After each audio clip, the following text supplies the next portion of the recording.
Ya ini kawasan Industrial Park Indonesia yang semuanya seluas 13.000 hektar yang nantinya ini dipersiapkan untuk pembangunan industri EV baterai yang pertama. Yang kedua untuk pembangunan petrokimia, petrochemical. Kemudian yang ketiga untuk pembangunan industri aluminium yang semuanya kita harapkan nanti didukung oleh energi hijau, oleh renewable energy, oleh hydropower dari Sungai Mentarang, Sungai Kayan di Kalimantan Utara. Dan memang perlu transisi, ada transisinya, tidak langsung ke energi hijau, tapi ada transisinya. Tetapi kita harapkan dengan kekuatan kompetitif seperti itu, energinya hijau, kemudian barang-barang produknya yang dihasilkan juga produk-produk hijau, inilah yang akan menjadi kekuatan kawasan Industrial Park Indonesia di Kalimantan Utara. Ini adalah Green Industrial Park yang terbesar di dunia, dan inilah masa depan Indonesia. Masa depan Indonesia ada di sini. Kalau ini terrealisasi dengan baik, semuanya pasti akan berbondong-bondong ke sini. Industri apapun yang berkaitan dengan green product pasti akan menengok ke kawasan ini. Dan progres ini akan saya ikuti terus perkembangannya dari hari ke hari, dari bulan ke bulan, sehingga betul-betul tidak meleset dari schedule yang telah kita tentukan. Saya kira kalau melihat lapangan, kelihatannya saya ditanya di lapangan nggak ada masalah. Ya. Perizinan semuanya sudah komplit, sudah siap. Ya, terima kasih.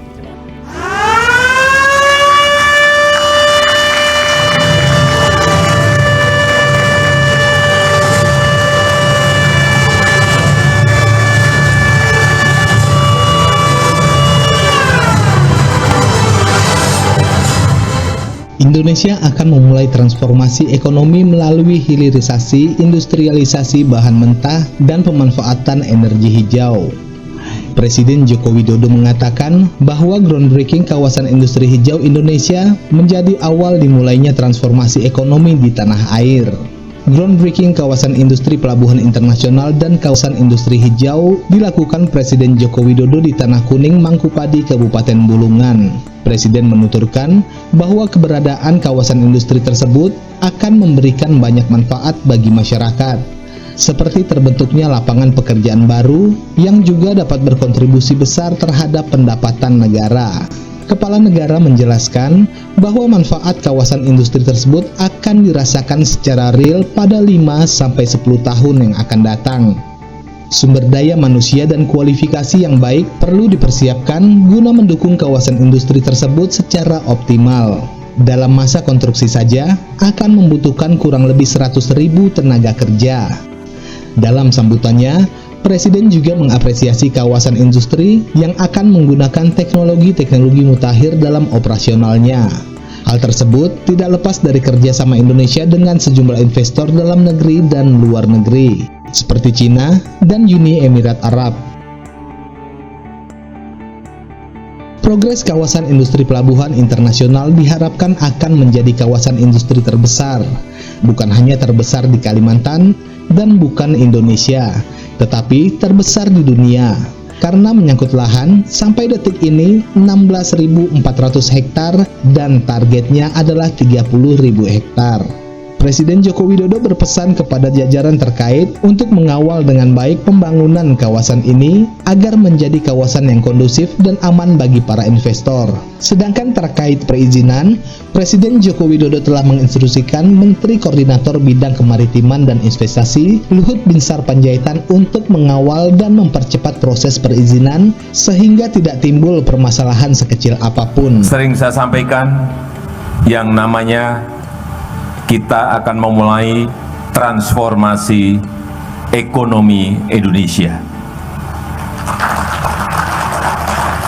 Dari yang kita sudah bertahun-tahun bertumpu kepada sumber daya alam, ekspor raw material, ekspor bahan-bahan mentah, sekarang kita akan masuk kepada hilirisasi, kepada industrialisasi bahan-bahan mentah kita.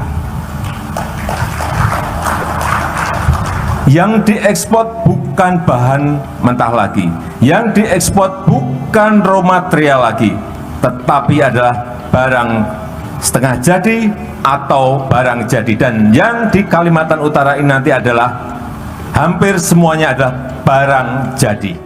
Pembangunan proyek pembangkit listrik tenaga air PLTA Kayan yang digarap PT Kayan Hydro Energy atau KHE akan menjadi PLTA terbesar se-Asia Tenggara. Pembangunannya sesuai dengan rencana dan berjalan dengan lancar.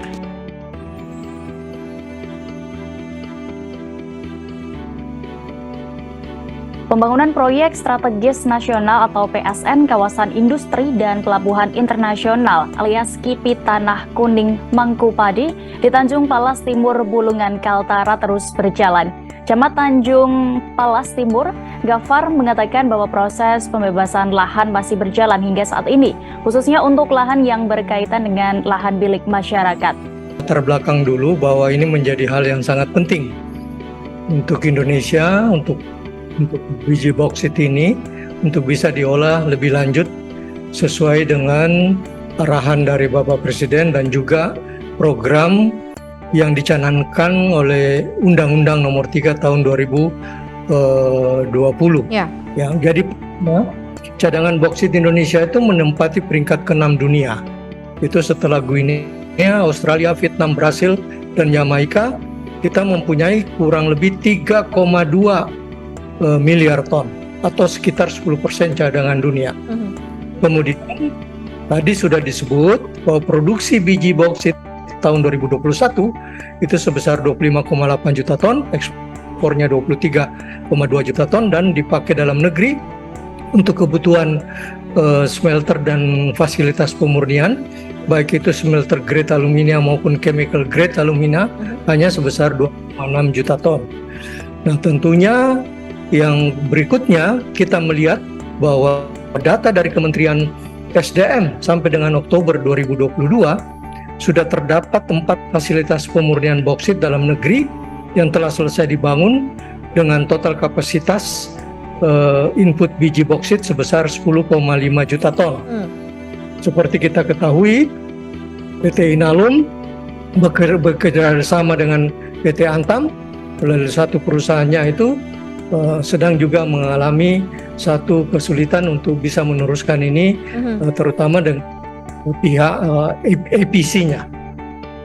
Itu kami duduk dalam satu meja bersama-sama dari Kementerian SDM, dari pihak smelter atau fasilitas pemurnian, kemudian dari pihak PLN, dan kemudian dari pihak pemberi dana. Dan masalah ini kita sudah bicarakan. Memang dari sekian yang proses itu mungkin baru 1-2 yang berhasil, ya, yang berhasil bisa menyelesaikan persoalannya. Jadi memang tidak mudah, tetapi optimisme di dalam melakukan perubahan-perubahan ini, di dalam mensukseskan yang namanya proses nilai tambah atau hilirisasi ini harus tetap kita lakukan. Saya makin melihat bahwa negara Middle East yang cukup konservatif, tetapi dengan kemajuannya, dengan keterbukaannya, sehingga negara ini bisa begitu maju. Qatar tuh apa sih? Qatar cuman produksi gas satu aja gitu, tapi gasnya terbesar di dunia, sehingga revenue dari gasnya itu dia bisa pakai untuk membangun negaranya.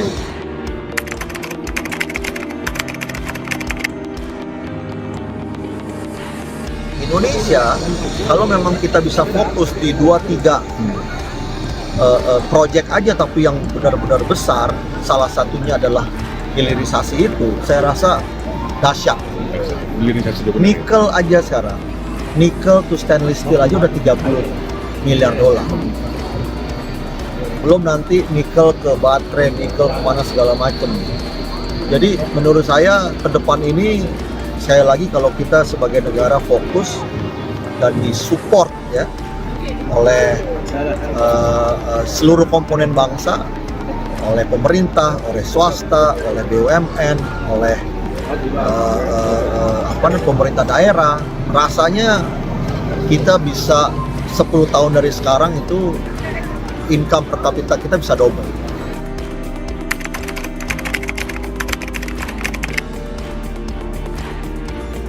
Yang saya lagi jajaki kan tentunya seperti kita ketahui bahwa memang sovereign wealth fund-nya Qatar ini luar biasa besar ya.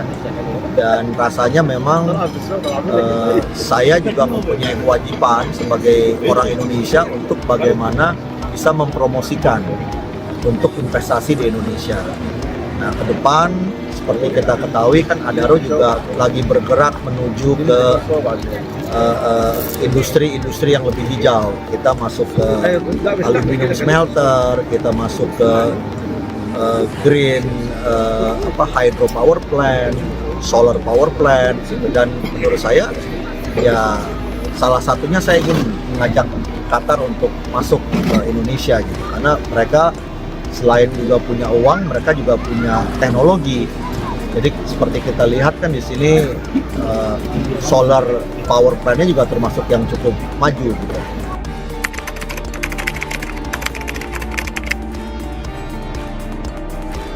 Transisi itu kan butuh waktu. Nah, Indonesia sendiri kan kita sudah komit juga kepada dunia bahwa net carbon emission kita kan di 2060. Taruhlah misalnya Indonesia bisa mempercepat 10 tahun 2050. Nah, pada saat itulah nanti juga saya akan melakukan transisi sesuai dengan komitmen Indonesia untuk dunia. Adaro juga tentunya ingin berkomitmen secara positif, tapi sekali lagi segala sesuatunya itu kan nggak bisa seperti membalikkan tangan, Pak.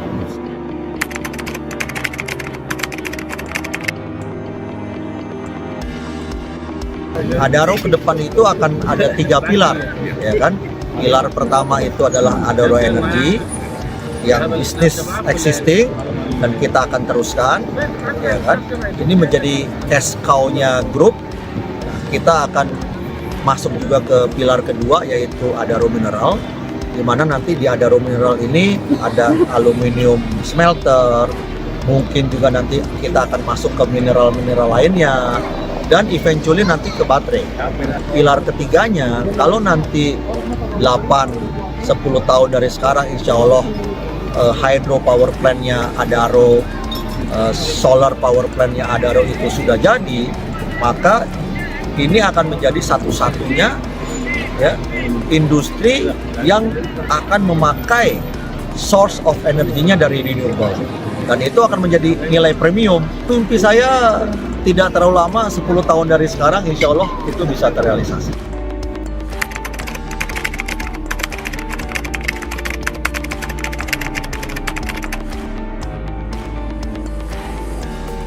Menurut saya memang luar biasa ya, dan kita rasanya seeing is believing.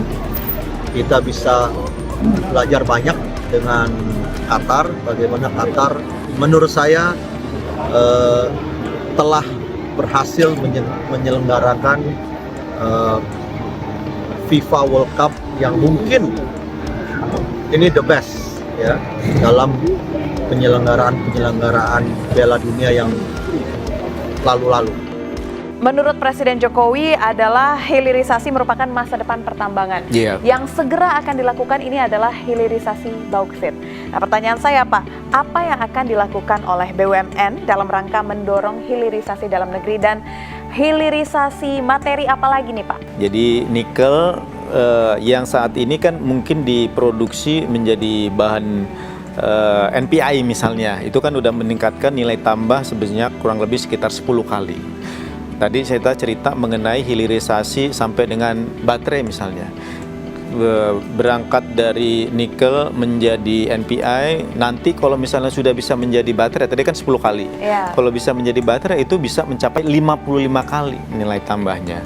Ya, jadi kita berharap bahwa tadi dengan upaya kita untuk bisa melakukan hilirisasi menuju kepada memproduksi precursor, katoda, dan juga baterai nantinya, kita berharap ini memang merupakan upaya yang bisa kita lakukan untuk meningkatkan nilai tambah dan hilirisasi, selain juga tadi meningkatkan teknologi yang bisa kita terapkan di Indonesia, mengadopsi teknologi yang selama ini mungkin diterapkan di negara-negara lainnya. Tadi Chef menyebutkan misalnya bauksit.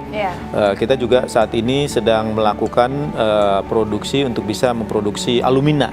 Ya, selama ini mungkin lebih banyak kita import dari negara lain, padahal boksitnya kita miliki sendiri. Betul. Jadi boksit ini selama ini kita ekspor ke negara lain, kita beli lagi dalam bentuk alumina, kemudian dari alumina baru kita produksi menjadi aluminium, gitu kan. Jadi ini yang memang kita harapkan bahwa dengan BAI ya, yang saat ini merupakan sebuah joint venture antara Antam dan juga dengan Inalum, ini merupakan upaya kita bahwa boksit yang selama ini diproduksi oleh Antam diproduksi oleh Inalum menjadi alumina melalui perusahaan yang merupakan joint venture tadi. Jadi ini kita harapkan juga di tahun 2023 ini proses daripada pembangunannya udah bisa dilakukan secara cukup signifikan, sehingga nanti di tahun 2024 harapannya kita mungkin sudah mulai bisa kita selesaikan. Jadi nikel pun juga kita harapkan bahwa produksi smelting dalam bentuk archive ya, HPAL ini juga sudah mulai bisa dilakukan pembangunan seawal mungkin.